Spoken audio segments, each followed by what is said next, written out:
So apparently when John Williams played that to Spielberg, Spielberg was like, what's this? Like, 2 notes.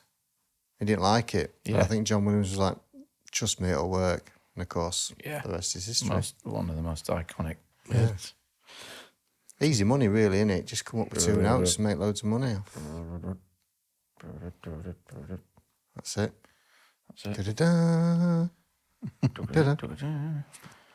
Is this the last We're episode? rolling, yeah. Are we? Are we going? Yeah, we're rolling. All right, cool.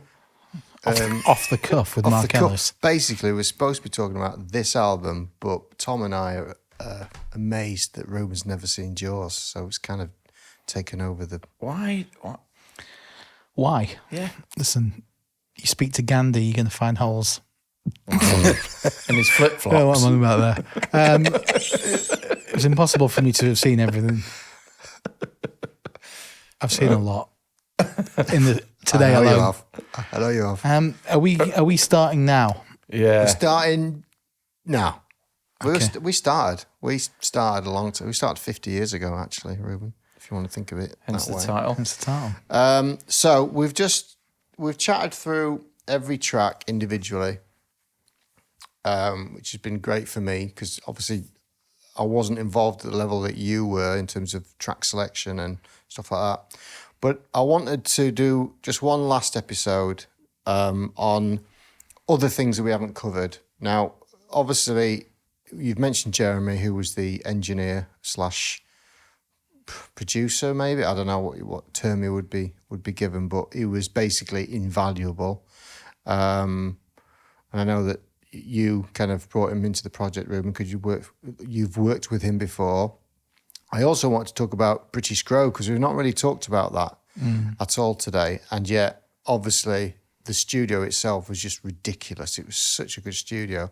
But I also think it's important that we acknowledge a couple of other people that aren't here now who did really help with the album. So I just wanted to talk about all that, really. I mean, a lot of people won't realise this album here took 4 years to make, essentially, almost. I mean, I think Definitely if 3. we'd not had COVID, we'd have been there a bit quicker, wouldn't Yeah. we? But Still, it was enough undertaking for sure. yeah, wasn't it? it was a big undertaking. I can remember when we were in COVID and we had a conversation on the phone. Was it your idea, the album? No, I think it was. Well, it wasn't mine. it was. I think it was Ruben's, It's Ruben's fault. and we were. I seem to remember being at Gaz, who we're going to talk about in a little bit, and Kat, their wedding. That's 100% where it was, yeah. Right, was that's it? why I'm right then. Another good wedding. Okay, Yeah, yeah, there another was- amazing wedding. Yeah, I remember you and I were sort of reminiscing. We were a little bit drunk and amorous, Drunk each and other. it doesn't sound like us. doesn't sound like me. But I think we were, it was we were at the wedding and you and I were there and James and Gaz and you were there Yourself and John. and John and I remember us having that conversation of, we've been, I would say, been lucky to do, the things that we have since leaving Doncaster. And all of those have been invaluable and incredible. But it was, at least for me, and I'd imagine you'd say the same, a particularly special time that, it was almost, we would get together every week and do rehearsals together. And it became like a little bit of a family in a way of like, Yeah. you, like, I remember starting doing the band and kind of being quite nervous about playing, but like it was as much your dad, but also the people that I was playing next to, Tom and Gaz and James, that brought me out my shell, and encouraged me to take solos and play. And You've got. I mentioned in one of the previous episodes. Sorry to butt in, Ruben. No, but, it's all right. about generations as I see them, and the one that you have, which is the one I consider below the me, Potsy, Stugger, Anto, people like that. So that I'm talking about you guys, Kat, Gaz, James.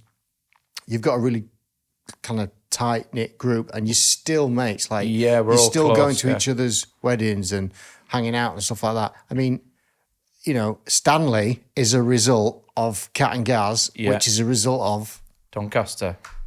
the band. Yeah. Otherwise, they, You weren't present for that bit. No.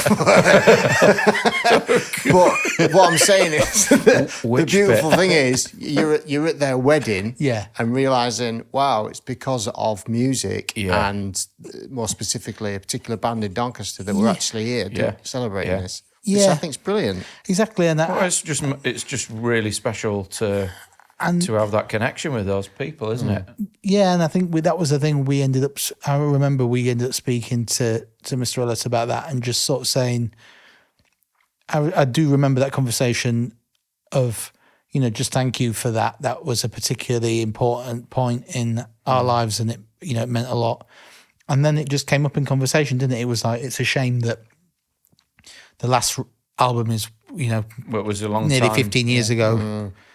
And, it would be, I think I would have been 18 when that album happened. How old you been? Maybe late, mid-20s? I was probably 18 as well. Yeah, exactly. Same here. On camp. Oh, God. Same here. But yeah, it was like, and I remember, Dennis and Pete coming in to the studio, and they were a bit more established, and it just felt like it would be nice just to do one more, and whoever's come through the centre, like hear from them, and we can go back and help out, and just hopefully do something, and that's how it started, really. It's thank you for that. It's just brilliant that we managed to pull it off. You mentioned Gaz, so obviously I know how important Gaz is to the band. Certainly now, post album, I Gaz know he does is a lot really, now, yeah. In terms, especially obviously he runs the trumpet section, but he's really helpful with Dad in terms of booking rehearsals and just getting people, motivated. And what stuff. I can say about Gaz, he's an unsung hero in the trumpet section because he's fabulous, and he just sits wherever he just cracks on he with it. plays Doesn't lead, plays great lead, he plays jazz. He sits in anywhere in the section where he needs to sit. He did a variety of chairs on that album. He bumped some of the lead stuff. He's really, really good, great player. Yeah. I can't speak highly enough. He doesn't say much, does he? But No. when he does, you listen because it's like because it's he good. doesn't talk all the time like us three. When he does actually say something, you listen to him. Yeah. But he helped with the track selection, correct? Yeah, he did. Yeah. And he's got a really massive knowledge of big band music.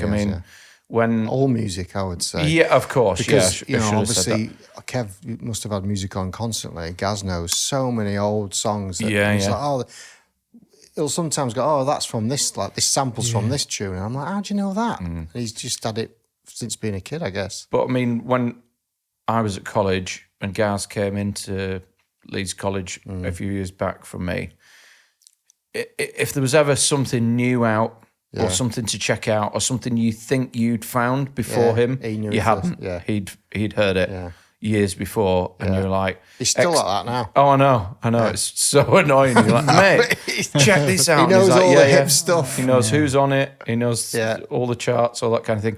So when we were talking about charts, he was invaluable for that, brilliant. For bouncing ideas off. Perfect for that. Yeah. Definitely. And then James, obviously, I saw James working hard in the control room, basically kind of like in real time editing what we did sort of thing. But he was involved in the mix as well, wasn't he? Or doing the edits. Was James down with us? I think he was more involved, I think, on the days. day. Yeah, I remember he was. Yeah, because he took the book, didn't he, for the edits he was and like stuff. a real invaluable big job as well. Yeah. I mean, James is like a triple threat as well. He's incredible. We haven't even talked about that. James is an incredible arranger, composer, Trumpet player. player. I mean, he's another one. Sit him anywhere in the trumpet section. He's invaluable. I call him stunt trumpet. Stunt trumpet. Because he'll just rock up and do Yeah, it. he's fantastic. Fearless as well. Yeah. Fearless. And I mean, he's involved with all sorts of stuff at the moment. A lot along with the technological side of things. He's very good with recording as well now. So he's got all this knowledge. So having him there was another invaluable. He's been super helpful since, obviously, for people that are listening or watching, it's been 2 years since we did this thing. Yeah. But since then, since then, If you've got bad eyes. This is actually just a CD. I've just got incredibly small hands. But, so James, since then, he's kind of like taken over he kind of organises our social stuff, which is, in this day and age, is the most important thing, really. So he's been really instrumental in like just sorting out what we put out online and helping Mark, who's doing this podcast with us, to kind of like get the right stuff out at the right time. And and he's really like, I remember talking to him at your stag do recently, and he's really like, Stag do. Yeah, he's really, he wants to help like the next generation, and he wants to kind of give back for what we had. And we've said, you know, when we went for a break earlier, we are concerned that kids now aren't getting the same opportunities that we got, partly because life's changed and partly because there's less kids doing music. And I think he's part of that cohort of people who are like, no, let's keep it going somehow, you know. So he has been invaluable, obviously during the process of this, but since then, he's been really helpful because he knows so many. His, like you say, his skill set is like vast, you know. So if you're watching, guys, or listening, thank you very much for your help on that. I feel like there's probably loads more people we haven't mentioned. There is Paul Walford. Yeah, obviously Paul. Have you talked? You must have talked. No, about because I don't think Paul needs everyone to know about what he does. Those that know. I think everyone involved in the project knows exactly the amount of financial backing we've had from Paul. And without him, we wouldn't be sat here. Yeah. We certainly wouldn't have had that studio. Now, the cost of putting something out like this with the quality of the design and British Grove, you know, that wasn't cheap. The hotels, all that is thanks to one person. That's Paul Walford. So thank you, Paul. Paul doesn't need thanking. He just wants to get rid of these albums so that we can give back. But he wants the band to work as well. He's really keen on us playing and keeping it going and helping Dad and stuff like that. There's loads of people. Can we talk about British Grove? Yeah, go on. Because I'd never even heard of it. Because I'm not, you know, a session player in London, basically. But why? I mean, I know why, because I've been there. But why, before that, why did you choose British Grove? Well, I think, I mean, I'll leave this to you really, but I think it was Jeremy's suggestion to you, was it not? Yeah, so I knew Jeremy because the first big band album that I did of my own writing when I was sort of 21, 22, that's when I met Jeremy. Right. And he was the assistant engineer on that, and we recorded that at Angel Studios with a guy called Steve Price, who'd been the engineer for like Adele and huge orchestral sessions and big band sessions. And anyway, so that's when I met Jeremy, and he was, again, like we said in other episodes of the podcast, just straight away the sort of person that you recognize, this is the sort of person that I really want around. You know, he super supportive, super good at what he does, just, you know, absolute qualities that you don't even realize that you're going to need, but until they're there, until it happens, and then you just go, thank God he's here. So I remember when this album was coming together, straight away I felt like Jeremy's the we need him there. He'd be the perfect person to engineer it. And I think Tom and I, we asked some mutual friends as well, just to confirm that, you know. And I think the general consensus was Jeremy Murphy is the guy, really. Yeah. And at that point, Angel had just shut, which was where he was the sort of He was sort of the lead. yeah, he was the head engineer engineer there. at that point, and he'd left, and he was working at Air, which was another studio I think we'd looked at. But yeah, British Grove was sort of universally recommended as probably the best place we could get in London to record a big band, especially seeing as Angel was shut. Yeah. And we just thought, you know what, let's go for it. And it was a head scratcher, wasn't it? I wouldn't say it was automatically decided that's what we were doing. You know, we weighed up a lot of options. Yeah. But in the end, I think that's just, you know, everything kind of came back to this is, if you want to do this right, this is the place to do It's it. an amazing space and studio, and obviously there's the Mark Knopfler connection, which impresses everybody. Such a interesting space to be in. Yeah. You know, like some studios, they're great or whatever, but they're not that interesting to be in. Right. They're just sort of quite generic. Some of them, I'm not saying all of them, just the odd one here and there. But it's really special being in that room.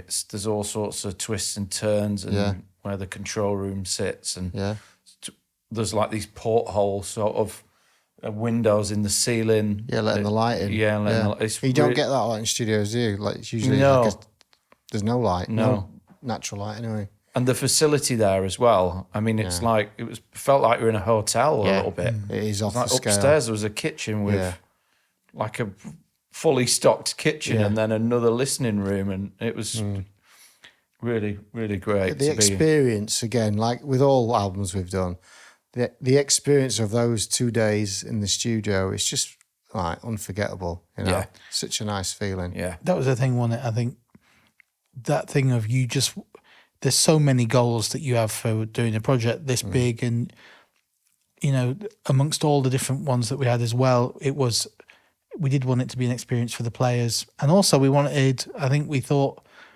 especially if the younger generation can sort of see that, you know, this is possible, or that we're going to record this here, because I remember looking at the artwork for like Discover the Spirit and seeing the band in the studio, and really aspiring to, one day maybe I'll get to record with the band or whatever. So we just wanted it to be a real takeaway that everyone left and just felt like what a weekend that was, you know. And it's hard because you don't get everything right, do you? You know, I'm sure there are some people that we would have liked to have been part of it or couldn't be there, but I think on the whole, you can only do your best, and I think we made the right decision with that. yeah. Just, you mentioned artwork there, previous albums. I think it's fair to say that the album artwork for this particular album is like the best we've ever had. Just hold it up again.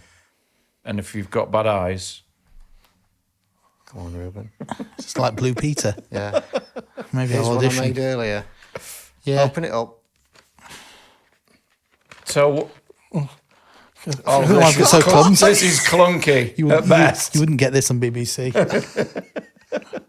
You get what you pay for. No, it's absolutely beautiful. Let's talk about that. So you put us in touch with a company called Split, Yeah, who are a Yorkshire-based design company yeah, led by Ollie, Yeah. who actually went to college with Martin. right. Yeah, yeah. Ollie went to Leeds College. Ollie went to Leeds College, sorry. So that's a nice little connection. Obviously, he's a musician, jazz. You know, studied jazz. So that, for me, that was like, oh, well, that's good then, because he kind of gets what we're about. But he was so patient with us, like, just super, super patient.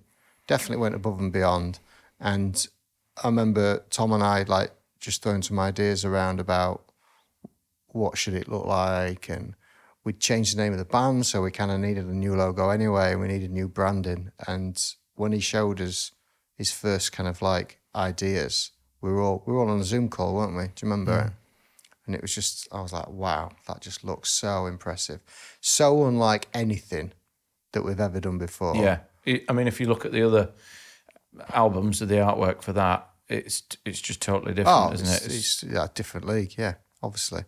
So, Ollie, if you ever get to watch this or hear it, thank you so much. I think the visual aspects of this album is important because it kind of it describes what it's about in such a way, but it's kind of modern, but it's retro as well. Well, I think when you sort of mentioned to me at one point you'd picked out the not Northcliffe. Northcliffe. Mm-hmm. The one where they're all down the stairs. We talked about it earlier. Yeah.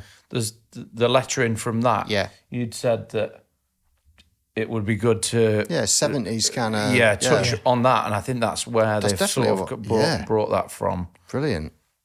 But also, like, obviously, me and you, Ruben, were quite involved in the text and the editing and the proofing for all the copy that's inside the design. And even that was hard for Split to get right because we kept changing things and, like, weren't meeting deadlines and stuff.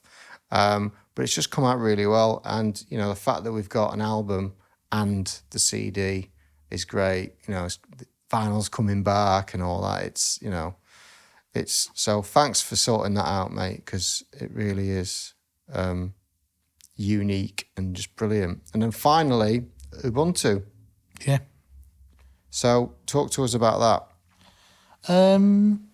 I think we, like in the spirit of the whole project, I think, with the previous recordings, like your dad had just been such a force of nature. It felt like he just did everything, kind of decided all the pieces, and he, all the liner notes were his own words. And, in the spirit of this one, sort of delegating things a little bit more and it being a bit more of a collective effort.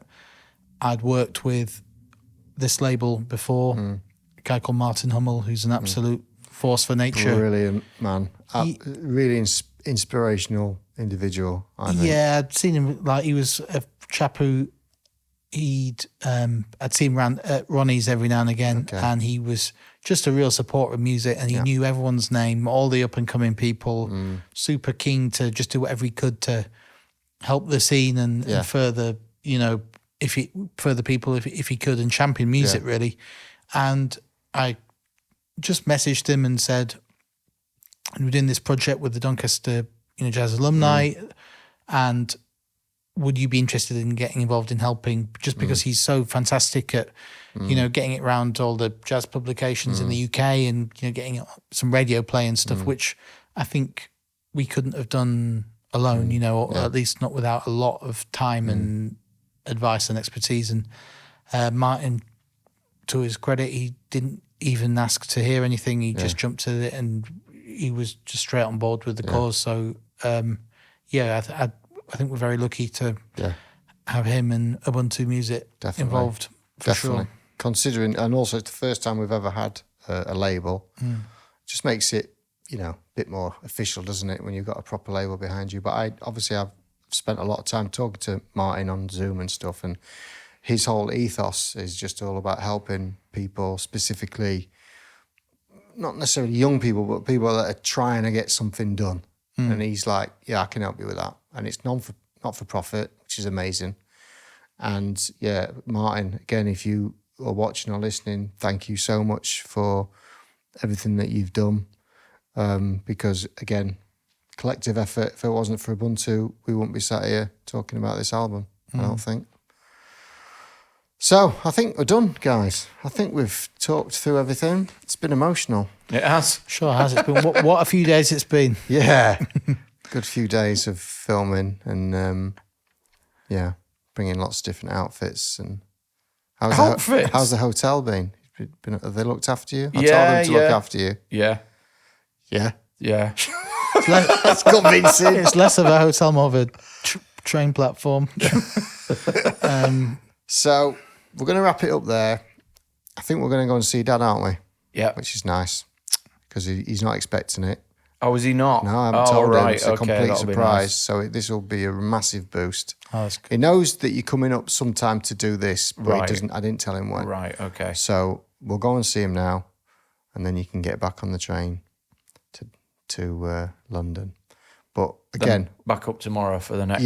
for the next batch. Yeah. For now, and from me personally, thank you very much for coming up. But also, thank you for all your help with this album, and thank you for being my friend. Oh, And thanks for being you. thanks, Mark. Thank you, Ruben. Where words fail, music speaks.